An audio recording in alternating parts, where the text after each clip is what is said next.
Othello, written by William Shakespeare, part of heaven, poet of heaven भी कहते हैं William Shakespeare को। William Shakespeare ने ये प्ले 1601 के से लेकर 1604 के दरमियान लिखा और ये पब्लिश किया गया 1623 को इसके फर्स्ट एडिशन के साथ। ये एक ट्रेजेडी है और इसकी सेटिंग रखी गई late 16 during the war between Venice and Turkey. Story को समझाने से पहले हमें कुछ करैक्टर के बारे में पता होना चाहिए, इसलिए पहले कुछ करैक्टर डिस्कस करते हैं। ओथेलो ये एक ब्लैक पर्सन है और ये वेनेशियन आर्मी का जनरल है और एक ब्रेव सोल्जर है। डेस्टिमोना ये ओथेलो की लवर है। ये एक ब्यूटीफुल गर्ल है। She rejected many handsome boy. इस डेस्टिमोना की शादी के लिए बहुत सारे खूबसूरत शहजादों के रिश्ते आते हैं, लेकिन ये रिजेक्ट कर देती है और ख़ुद ये बाद में ओथेलो के साथ भागकर शादी करती है। यागो ये विलेन है। पूरी कहानी इस बंदे के गिर्द ही घूमती है। यागो ये गेम चेंजर, मैनिपुलेटेड रोल है इसका। ये किसे आप गेम चेंजर भी कह सकते हैं, गेम मेकर, गेम प्लानर भी कह सकते हैं।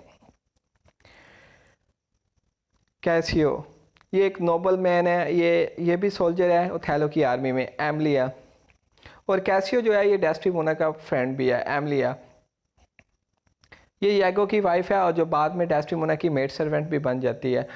और मोंटेनो ये गवर्नर है सेपरस। सेपरस एक मकाम है, ये उसका एक गवर्नर है। बारबेंशियो की बात करते हैं तो ये बारबेंशियो जो है ये डेस्टिमोना का फादर है और ये वेनेशियन सेनेटर भी है। इसके अलावा रुड्रैगो ये लवर है डेस्टिमोना का। ये भी डेस्टिमोना से प्यार करता है, लेकिन ये एक अमीरज़ादा भी आप इसे कह लें, अमीर तरीन बंदा है ये। तो स्टोरी की बात करते हैं तो स्टोरी कुछ इस तरह से होती है, स्टार्ट हो रही है कि दो पर्सन तुर्की के एक शहर फेनस की एक स्ट्रीट गली में दो लोग बात कर रहे हैं, जिसमें से एक रुड्रैगो और दूसरा यागो।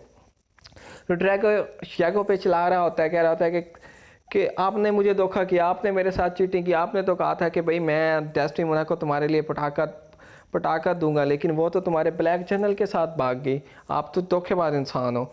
तो यागो कहता है कि भाई चुप कर जाओ, जितनी नफरत तुम्हें ओथेलो से है उतनी नफरत मुझे भी ओथेलो से है। उसने उस बंदे को लेफ्टिनेंट का ओहदा दे दिया जिसे लेफ्टिनेंट का कुछ भी नहीं पता। यानी अभी ही रिसेंटली ओथेलो ने यागो को ओथेलो ने कैसियो को लेफ्टिनेंट का ओहदा दिया है। तो यागो कहता है, ये तस्वर करता है कि ये इस काबिल ही नहीं है कैसियो कि इसे लेफ्टिनेंट का ओहदा दिया जाता, ये तो मैं डिज़र्व करता हूँ। तो कुछ देर सोचने के बाद यागो ये दोनों प्लान बनाते हैं और ब्राबेंशियो के पास जाते हैं। ब्राबेंशियो को कहते हैं कि सर आपकी बेटी तो ब्लैक मैन ओथेलो के साथ भाग गई है, आप घर की तलाशी ले लें। सो घर की तलाशी ली जाती है तो कहीं से भी नहीं मिलती। इसके बाद ब्राबेंशियो ऊपर से ये वेनेशियन सेनेटर और ऊपर से बेटी इसकी भागी एक ब्लैक पर्सन के पास, ये अंग्रेज़ वाइट मैन, और बेटी ब्लैक पर्सन के साथ भाग गई। सोसाइटी में कुछ इसकी रिस्पेक्ट, कुछ इज़्ज़त है इस बंदे की बड़ी। तो ये गुस्से से लाल पीला, इतने में ये यागो जो है ये मैनिपुलेटेड रोल है, ये फ़ौरन ओथेलो के पास चला जाता है। इधर से कहता है सर ब्राबेंशियो को पता चल गया है कि आप उसकी बेटी को लेकर भागे हैं, वो बस आता ही होगा, रास्ते में ही होगा। तो इतनी देर में ब्राबेंशियो भी आ जाते हैं, ये यागो को पकड़ते हैं और ड्यूक के पास ले जाते हैं। तो जो ड्यूक है ये वेनिस सिटी का सरबराह है। तो ये ड्यूक उस टाइम बात कर रहा होता है किसी से सेपरस, तुर्की के अटैक की, जो कि तुर्की अटैक कर रहे हैं सेपरस मकाम पर। तो ये ब्राबेंशियो चीखते हुए इंटर होता है, कहता है कि सर आपके जनरल साहब ने मेरी बेटी के ऊपर कोई तावीज़ या काला जादू या मंतर कर दिया है, ये तो इस टाइप की नहीं थी, इसने कुछ ना कुछ किया, इसने इसे इसके साथ ट्रैप किया है। तो थैलो कहता है कि sir I am not a magician, sir मैंने कोई ब्लैक मैजिक या कुछ नहीं किया, मैंने बस अपनी लाइफ की स्टोरी और किस्से और कहानियाँ सुनाई हैं। वो मेरी स्टोरी की ब्रेवरी और किस्से कहानियाँ सुनकर इम्प्रेस हो गई, मैं उससे प्यार करता हूँ, सिंपल सी बात है, मैं उससे प्यार करता हूँ, वो मुझसे प्यार करती है, इससे ज़्यादा कुछ भी नहीं है। वो मेरी कहानियों से इम्प्रेस होकर उसने मुझसे शादी कर ली। अगर ऐसा नहीं है तो आप डेस्टिमोना को बुलाओ और पूछ लो। डेस्टिमोना को बुलाया जाता है तो डेस्टिमोना भी ओथेलो के हक में फेवर देती है। तो अब बड़ा ड्यूक साहब भी लंबी सोचते हैं कि एक तो ये जनरल ऊपर से तुर्की अटैक करने वाले हैं, तो ये डेस्टिमोना और थैलो के हक में फेवर करते हैं और शादी को लीगल कर देते हैं। अब बेंशियो को ये शादी एक्सेप्ट करनी पड़ती है। तो ड्यूक ओथेलो को कहता है कि आप फौज पकड़ो और सेपरस मुकाम है वहाँ पे पहुँचो, तो साथ में अपनी नई नवेली दुल्हन भी ले जाओ, क्योंकि अभी अभी आपकी शादी हुई है। तो साथ में यागो भी होता है, कैसियो भी होता है और ड्रैगो भी होता है। ये सब लोग जा रहे होते हैं शिप के रास्ते सेपरस के मुकाम पर। तो रास्ते में इन्हें मोंटेनो मिलता है। मोंटेनो जो कि गवर्नर है सेपरस मुकाम, कहता है कि सर बहुत खुशखबरी की बात है कि रास्ते समुंदर में तूफान तूफान की एक ज़ोरदार तूफान है जिसकी लहरों का मुकाबला तुर्क नहीं कर सके। तो यहाँ तो कुछ तुर्क डूब गए हैं और कुछ वैसे वापस चले गए हैं। तो ये लोग जश्न मनाना शुरू कर देते हैं। ये एक मकाम है, उस पर डेरा डाल के ये लोग जश्न मनाना शुरू कर देते हैं। तो ओथेलो कहता है कि सर, कैसियो को कहता है कि मैं जा रहा हूँ अपनी नई नवेली दुल्हन के साथ सोने, तो आपने पीछे से इन सब का ख्याल रखना है, कोई लफड़ा लफड़ा ना हो जाए पीछे से। तो यागो प्लान बनाता है, ये कैसियो को शराब पिला देता है, क्योंकि कैसियो शराब पीने के बाद, क्योंकि ये जानता होता है यागो कि कैसियो शराब पीने के बाद खुद को संभाल नहीं सकता। तो ये अब कैसियो और मोंटेनो दोनों को आपस में भड़का कर लड़वा देता है। तो चीखने चलाने की आवाज़ें आती हैं। तो ओथेलो वापस आता है अपने कमरे से, तो आके देखता है कि कैसियो शराब के नशे में धुन होता है। ये इस पे ओथेलो चिल्लाता है कैसियो पे और इसे कहता है कि इसका लेफ्टिनेंट का ओहदा छीन लेता है। इसके बाद कैसियो कहता है कि सर मैंने तो कुछ नहीं किया, मुझे तो शराब पिला दी थी, ये वो। खैर, अब यागो जाता है डेस्टिमोना के पास।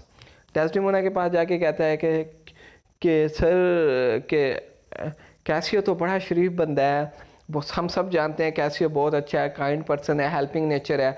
तो उसके साथ तो बहुत बड़ी ज्यादती है, उसे तो शराब पिला दी गई है, किसी ने शराब पिलाई है, तो ओथेलो ने उसका लेफ्टिनेंट का ओहदा छीन लिया है। तो आपको चाहिए कि आप ओथेलो को समझाएं, वो आपका भी फ्रेंड है, क्योंकि डेस्टिमोना और कैसियो एक अच्छे फ्रेंड है। और मज़े की बात यह है कि ओथेलो को भी इससे कोई एतराज़ नहीं है, क्योंकि ओथेलो जानता है कि कैसियो एक अच्छा इंसान है, काइंड पर्सन है। तो अब डेस्टिमोना थैलो को कहती है, तो थैलो भी इसकी बात, डेस्टिमोना की बात मान के उसे दोबारा उसका ओहदा, लेफ्टिनेंट का ओहदा वापस दे देता है। अब यागो, आप सोच रहे होंगे कि यागो अभी कह रहा था कि ये कैसियो तो इस काबिल भी नहीं है, अब इसको दोबारा ओहदा उसका दिला दिया, क्योंकि ये इसके पीछे बड़ी आगे की प्लानिंग कर रहा है। इसका मैनिपुलेटेड रोल है, ये गेम मेकर है, ये लंबी प्लानिंग कर रहा है। इसके आगे अभी जैसे जैसे स्टोरी चलेगी आपको समझ आएगी। तो ये कैसियो यागो अब कहता है ओथेलो को, सर मुझे लगता है कि ये जो डेस्टिमोना और कैसियो का आपस में कोई ना कोई कनेक्शन है, ये दोस्ती से हटकर कोई सीन है। तो ओथेलो डांट देता है, कहता है कि नहीं ऐसा कुछ नहीं है, अपनी बकवास बंद करो। तो ये यागो बाज नहीं आता, ये बार बार माइंड वॉश करने की कोशिश करता है, लेकिन हमेशा की तरह ओथेलो इसे कहता है कि नहीं ऐसा कुछ नहीं। आखिरकार एक दिन ओथेलो कहता है कि भाई तुम्हारे पास प्रूफ क्या है, दोबारा इस बारे में बात नहीं होनी चाहिए। तो ये कैसियो प्लान बनाता है, यागो प्लान बनाता है, ये अपनी वाइफ एमलिया को, एमलिया जो कि डेस्टिमोना की मेड सर्वेंट होती है इस टाइम, ये उसे कहता है कि जाओ कैसियो के रूम, डेस्टिमोना के रूम से रुमाल लेके आओ। ये जो रुमाल है ये ओथेलो ने डेस्टिमोना को दिया था अपनी मोहब्बत की निशानी के तौर पर, और ओथेलो को ये रुमाल उसकी माँ ने दिया था, जो कि एक देवता से मिला था ये रुमाल। तो ये एक पसवी रुमाल तस्वर किया जाता है। खैर, एमलिया रुमाल ले आती है और ये यागो बड़ी प्लानिंग से इसे कैसियो के रूम में रख देता है। तो अब जाता है ओथेलो के पास, कहता है सर आज तो एक अजीब ही बात होगी, रात नींद में कैसियो आपकी वाइफ के बारे में बात कर रहा था, और सुबह मैंने एक रुमाल भी देखा है जो कि आपका रुमाल था। तो ओथेलो फ़ौरन जाता है डेस्टिमोना के पास, और डेस्टिमोना के पास जाकर कहता है कि रुमाल किधर है, रुमाल दो। तो रुमाल, डेस्टिमोना घर की तलाशी लेती है, लेकिन रुमाल उसे कहीं से भी नहीं मिलता। रुमाल हो तो मिले, रुमाल तो पहुंच गया और जहाँ पहुंचना था। खैर, ओथेलो बाहर निकलता है कमरे से, तो आगे से यागो खड़ा होता है, कहता है सर रुमाल मिला। तो ओथेलो गुस्से में लाल पीला कहता है जाओ, कहता है ओथेलो, कहता है यागो मैंने तुम्हें अभी से लेफ्टिनेंट बना दिया और तुम्हें 3 दिन देता हूँ तुम इस कैसियो को ख़त्म कर दो। तो यागो कहता है सर यह मैं ख़त्म तो कर दूंगा इस कैसियो को, लेकिन इस डेस्टिमोना का क्या, इसने भी तो आपके साथ बेवफाई की है, इसने भी तो आपका दिल तोड़ा है। खैर अब ये गेम मेकर है, ये मैनिपुलेटिव रोल है, ये हर बंदे को गेम डाल रहा है। अब ये ड्रैगो के पास जाता है, ड्रैगो को कहता है कि भाई परेशान होने की कोई ज़रूरत नहीं है, मैंने सारा प्लान बना लिया है, अब तू और मैं मिलकर शाम को कैसियो को मारेंगे, तो उसके बाद मैं डेस्टिमोना को कुछ नहीं होने दूंगा, डेस्टिमोना सिर्फ तुम्हारी है। तो ये बात कहने के बाद ये ड्रैगो को पक्का कर लेता है कि अब हम दोनों मिलकर कैसियो को मारेंगे। तो दूसरी तरफ कैसियो शाम को बोनेका जो कि इसकी गर्लफ्रेंड है उसके घर से वापस आ रहा होता है, तो ये ड्रैगो इस पर अटैक कर देता है। तो ये यागो से कहता है कि तू उस पर अटैक कर देना, मैं पीछे से मैं भी हमला कर दूंगा दूसरी तरफ से, लेकिन ये पीछे से हमला नहीं करता, यागो हमला नहीं करता और कैसियो इस हमले से सेव रहता है। और कैसियो ऊपर से अटैक कर देता है ड्रैगो पर। तो ड्रैगो चिल्लाता है, हेल्प हेल्प कहता है, यागो को बुलाता है कि वो इसकी मदद करे। तो यागो आता है, वो आकर ड्रैगो को ही मार देता है। तो यागो के चीखने की आवाज़ें ओथेलो सुनता है। ओथेलो समझता है कि भाई अब ये तो कैसियो मर गया है, यागो तो बड़ा लॉयर पर्सन है, यही मेरा सच्चा है, अपना है मेरा। तो ये कहता है कि भाई अब डेस्टिमोना की बारी है। तो ये डेस्टिमोना के पास जाता है, तो डेस्टिमोना उस टाइम सो रही होती है, ये बड़े प्यार से उसे देखता है और उसके बाद देखने के बाद ये तकिया उठाता है और तकिए के साथ इसका गला घोंट देता है। तो इतने में इमली आती है जो ये बताने के लिए कि सर रोड्रिगो मर गया है। तो देखती है कि डेस्टिमोन ओथेलो ने डेस्टिमोना को मार दिया। तो वो कहते हैं कि सर ये क्या आपने किया। तो ये ओथेलो उसे बताता है कि ये अनफेथफुल लेडी है, इसने मेरे साथ धोखा किया। वो उसे सारी स्टोरी सुनाता है। तो इमलिया कहते हैं सर ये तो आपने तो बहुत गलत कर दिया, ये तो यागो है मेरा हस्बैंड जिसने ये सारा गेम खेली, कैसे उसने धोखे से मेरे से रुमाल मंगवाया। तो ये सारी बात क्लियर हो जाती है। तो इतनी देर में ऊपर से यागो भी आ जाता है। तो ओथेलो हमला करने के लिए भागता है। तो यागो बीच में अपनी वाइफ को ले आता है, इमलिया जो कि इस हमले इमलिया इसका शिकार हो जाती है और इमलिया मर जाती है और यागो फरार हो जाता है। तो थैलो को बड़ा गहरा सदमा होता है अपनी वाइफ को मारने का, डेस्टिमोना का। तो ये तलवार उठाता है, खुद को मार लेता है।